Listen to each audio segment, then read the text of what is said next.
The OnePlus 7T Pro has that triple camera setup, has that 48 megapixel wide-angle lens, an 8 megapixel telephoto lens, then a 16 megapixel ultra-wide sensor, where the iPhone 12 has a dual camera setup, a 12 megapixel wide-angle lens, then a 12 megapixel ultra-wide sensor. Now here's what I will tell you. As most of you know, more cameras doesn't necessarily mean it's automatically a better camera, but I will tell you the addition of a telephoto lens is actually really good, and I actually do like that a lot. Now both can do 4K 60 on the back, and if you've been following my last couple of reviews and comparisons that I just dropped, you would know that one of my biggest complaints with just, iOS in general is the lack of features. I feel like iPhones just don't have that many features built into the camera, whereas on Android, especially Samsung, they just throw in so many features into their phones and into their just camera software that it just makes it insane, and there's so much capability. So beyond that, both of these, you're definitely going to be getting, I think, better looking quality photos and videos from the iPhone 12, but I still feel like the features are better on the OnePlus 7T Pro, so definitely keep that in mind. But on the front,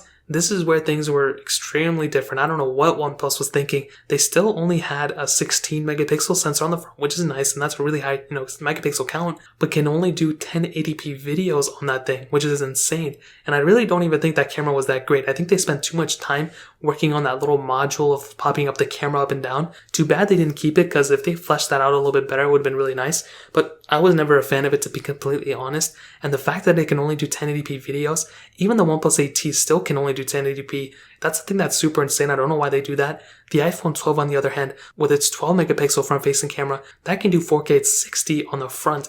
And that is extremely nice. That is a really good resolution. I mean, it doesn't really get much better than that for the time being. So you're going to have more video resolutions that you can film in on the iPhone 12 than on the OnePlus 8T, than on the OnePlus 7T. So again, another big thing to keep in mind. So in terms of the camera setup, the iPhone 12 definitely wins here. It's going to get you a better camera overall. But I do like the OnePlus 7T Pro because it does have that telephoto lens. So that's something that's nice. But beyond that, the iPhone 12 definitely wins here.